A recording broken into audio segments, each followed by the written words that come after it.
Hello everyone, welcome to test quiz. Test quiz में आप सभी का स्वागत है। हम देख रहे थे पादपकारिकी का चैप्टर पान फिजियोलॉजी का चैप्टर, ठीक है। तो इसके जो हमने श्वसन रेस्पिरेशन का जो टॉपिक था वो हमने कवर कर लिया था।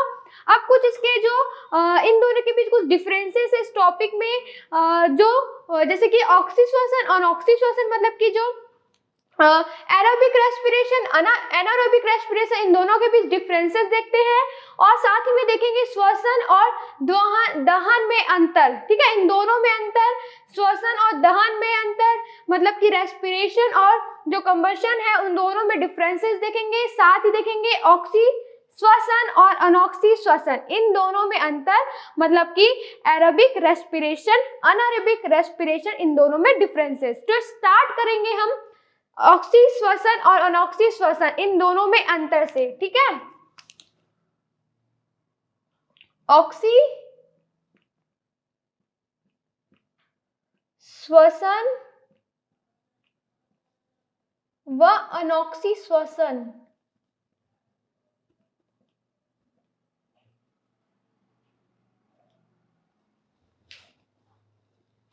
में अंतर।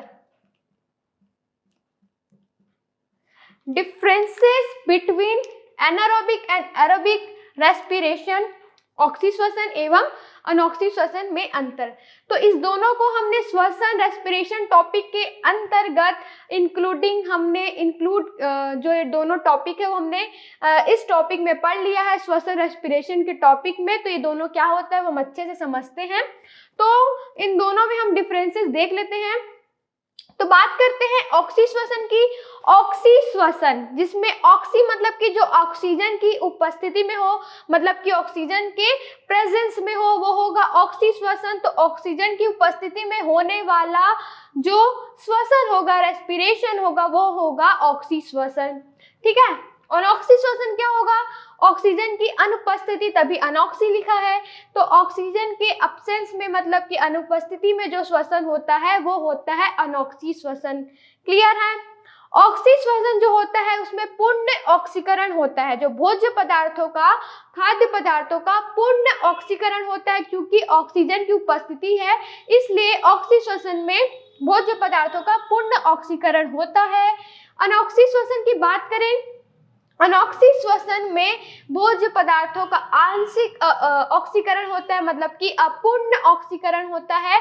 तो अनऑक्सी श्वसन में भोज्य पदार्थों का अपूर्ण ऑक्सीकरण होता है, ठीक है। ऑक्सी श्वसन में क्या होता है?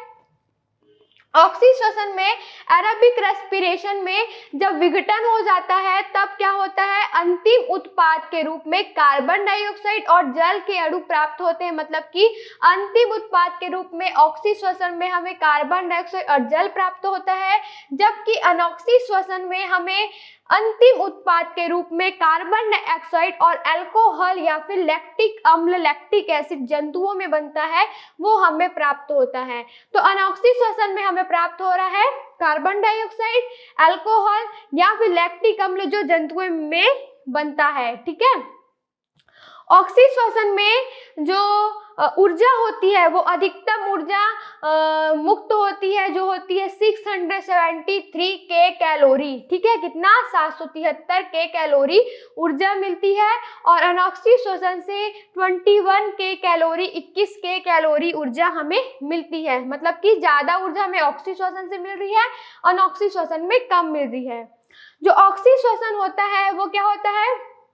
ये हमको किसी भी हानिकारक पदार्थ नहीं मिलता इससे, ठीक है। इससे कोई हमको नुकसानदायक नहीं है, बल्कि जो अनऑक्सी श्वसन में जिससे अल्कोहल मिलता है, अनऑक्सी श्वसन में जो अंतिम उत्पाद के रूप में अल्कोहल मिलता है, अगर उसका ज्यादा मात्रा हो जाए तो जंतुओं के लिए क्या होता है? नुकसानदायक होता है, हानिकारक होता है, ठीक है। ऑक्सी श्वसन जो होता है वो जीवों के या फिर पौधों के कोशिका द्रव्य और माइटोकॉन्ड्रिया में संपन्न होती है। और अनऑक्सी श्वसन जो होता है वो कोशिका द्रव्य में ही संपन्न होती है, ठीक है। ऑक्सी श्वसन जो होता है वो क्या होता है? अधिकांश जीवधारियों में, पौधों में, उच्च वर्गीय पौधों में होता है ऑक्सी श्वसन। और ऑक्सी श्वसन निम्न वर्गीय पौधे, कवक, जीवाणु, ऐसे निम्न वर्गीय जीवों में अनऑक्सी श्वसन होता है। अगर हम एक ग्लूकोज के पूर्ण ऑक्सीकरण से जो ऊर्जा मिलती है, एटीपी बनती है, उसकी बात करें तो ऑक्सीश्वसन में तो होता है 38 एटीपी मिलते हैं एक ग्लूकोज के अणु से, और उसके अनऑक्सीश्वसन से एक ग्लूकोज के अणु से मात्र 2 एटीपी हमें प्राप्त होते हैं। ठीक है, ऑक्सीश्वसन क्या है, ये पौधों में हमेशा निरंतर होता रहता है, अनऑक्सीश्वसन ये अत्यंत कम दिखाई देखने को मिलता है। ठीक है, तो ये कुछ डिफरेंसेस थे। अगर इन लोग का हम समीकरण भी लिख सकते हैं इनके इंक्लूडिंग ऑक्सीश्वसन में अपॉक्सीश्वसन का लिखिएगा।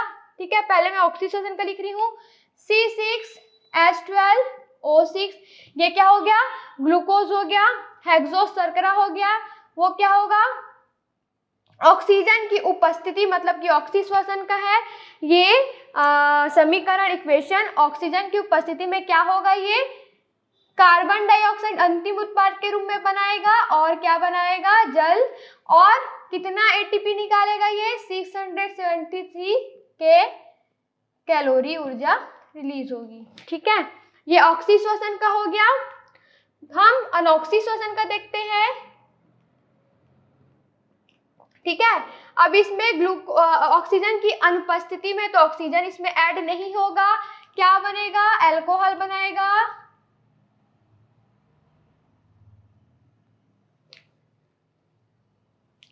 ठीक है, और क्या बनाएगा, कार्बन डाइऑक्साइड, और जो 21 के कैलोरी ऊर्जा यहाँ बाहर निकलेगी। ठीक है, तो ये इसका इक्वेशन है। तो ये क्या बनाएगा, ग्लूकोज, ऑक्सीजन नहीं इसलिए ऑक्सीजन के उपस्थिति में अल्कोहल बनाएगा, सॉरी यहाँ पे OH आएगा। ठीक है, तो C2H5OH ये अल्कोहल हो गया, और कार्बन डाइऑक्साइड और 21 के कैलोरी बाहर निकलेगी। ठीक है, तो इक्वेशन इसके समीकरण से आपको शो हो रहा होगा। तो ये ऑक्सीश्वसन और ऑक्सीश्वसन दोनों में अंतर है। ठीक है, कि इस प्रक्रिया में क्या क्या होता है, किनके बीच होता है, कहाँ होता है, तो इन दोनों में डिफरेंसेस देख लिया हमने। अब हम देखते हैं नेक्स्ट, श्वसन व दहन में अंतर।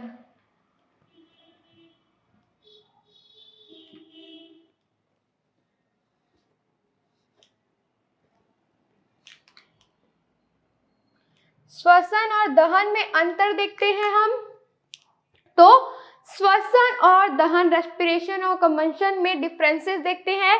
तो जो श्वसन होती है वो जीवों की कोशिकाओं में होती है, कोशिका द्रव्य में होती है, जीव द्रव्य में होती है। तो जो श्वसन है, रेस्पिरेशन है, वो कोशिकीय प्रक्रिया है, कोशिका के जीव द्रव्य में होने वाली प्रक्रिया है। और जो दहन है, कंबशन है, वो क्या है, अकोशिकीय प्रक्रिया है, ये कोशिकाओं में नहीं होता, इसलिए अकोशिकीय बोला गया है। ठीक है, वैसे ही श्वसन जो होती है वो जैव रासायनिक है और नियंत्रित रहती है। ये प्रक्रिया क्या है, श्वसन की प्रक्रिया जैव रासायनिक प्रक्रिया है, नियंत्रित प्रक्रिया है। और जो दहन है वो क्या है, भौतिक रासायनिक प्रक्रिया है और अनियंत्रित प्रक्रिया है। ठीक है, श्वसन में क्या होता है, रेस्पिरेशन में जो 50% से भी जो कम ऊर्जा उष्मा के रूप में बाहर निकलती है। ठीक है, और जो दहन में क्या होता है, अधिकांश ऊर्जा उष्मा के रूप में ही बाहर निकलती है। ठीक है, श्वसन में और क्या होता है, इसमें जो मध्यस्थ यौगिक बनते हैं, रेस्पिरेशन की प्रक्रिया के दौरान क्या होते हैं, मध्यस्थ यौगिक का निर्माण होता है। दहन में प्रक्रिया में मध्यस्थ यौगिक का निर्माण नहीं होता है। श्वसन में जो सीधे प्रकाश ऊर्जा विमुक्त नहीं होता है, बहुत अत्यंत कम रूप में ही जो प्रकाश ऊर्जा होता है वो विमुक्त होता है। दहन में जो प्रकाश है वो प्रकाश ऊर्जा विमुक्त होता रहता है। श्वसन में की प्रक्रिया में आपने जब पढ़ा होगा रेस्पिरेशन, तो आपने बहुत सारे चरण देखे होंगे, स्टेप्स, उसमें एंजाइम भाग लेते हैं और एटीपी का निर्माण होता है। और दहन की प्रक्रिया में एंजाइम्स का भाग नहीं होता, एंजाइम भाग नहीं रहते हैं, और ना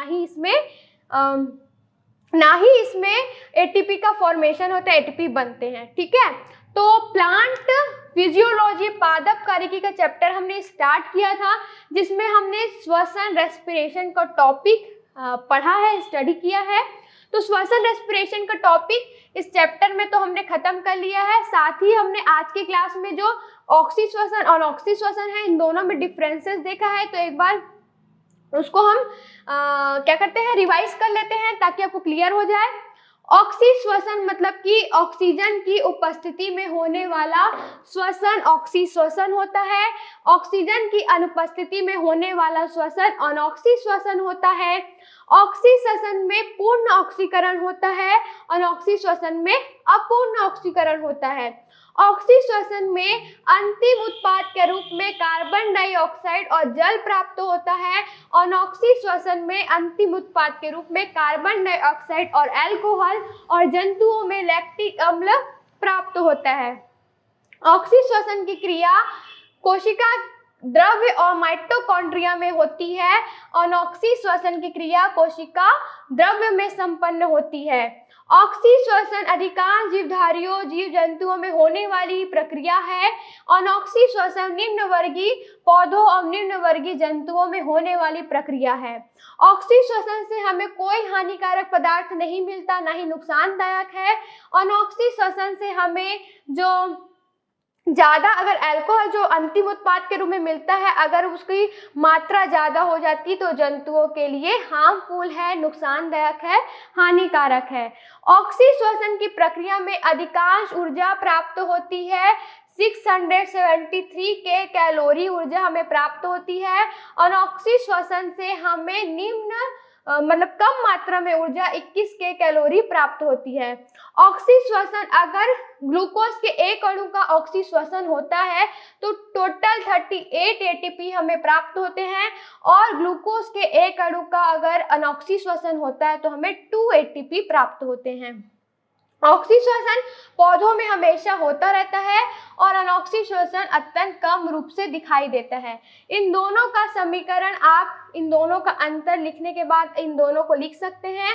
और ऑक्सीश्वसन का आप उदाहरण या पहला जो है वो ऑक्सीश्वसन का समीकरण है जिसको आपको ऑक्सीश्वसन में लिखना है, जिसमें क्या है, जैसे कोई हेक्सो शर्करा है जो ऑक्सीजन की उपस्थिति में उसमें ऑक्सीकरण की पूर्ण ऑक्सीजन की उपस्थिति में इन दोनों में ऑक्सीकरण की क्रिया हुई, पूर्ण ऑक्सीकरण हुआ उसका, और ये कार्बन डाइऑक्साइड और हमें जल प्राप्त हुए और अधिकतम ऊर्जा 673 कैलोरी मिली। मतलब ये ऑक्सीश्वसन का समीकरण है।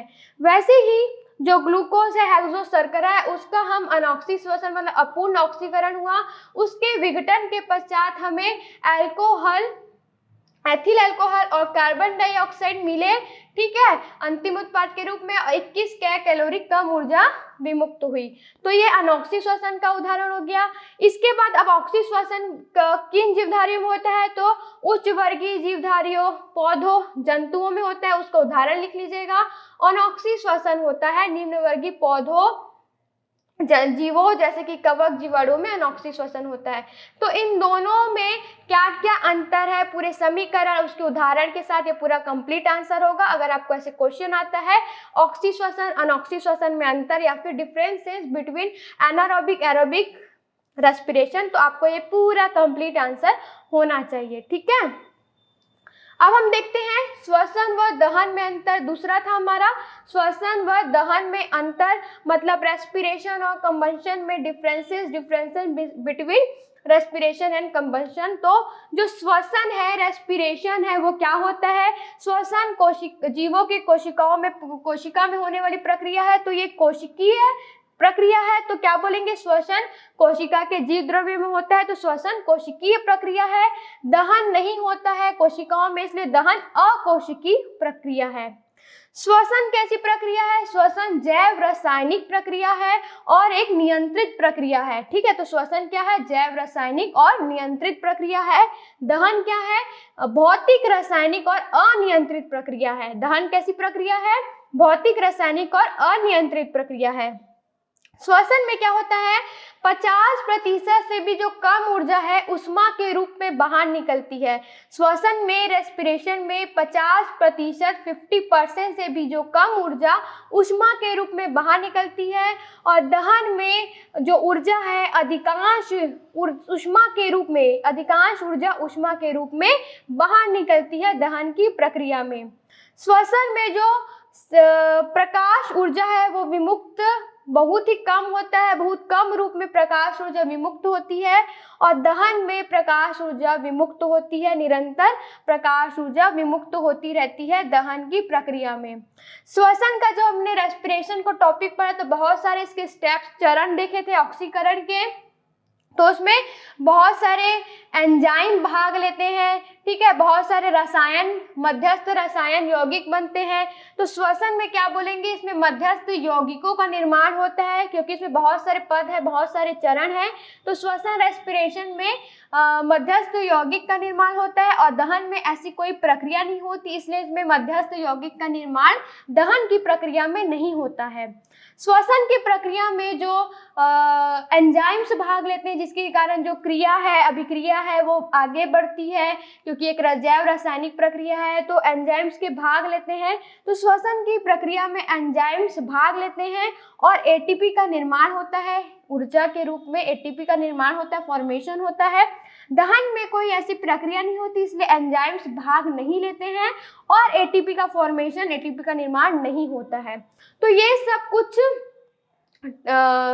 डिफरेंसेस थे, अंतर थे श्वसन और दहन के बीच। तो आज की क्लास में हमने पादप करें कि प्लांट फिजियोलॉजी के अंतर्गत हमने ऑक्सी श्वसन और अनऑक्सी श्वसन में अंतर देखा है, differences between anaerobic aerobic respiration में, और श्वसन व दहन में अंतर देखा है, differences between respiration and combustion में, ठीक है।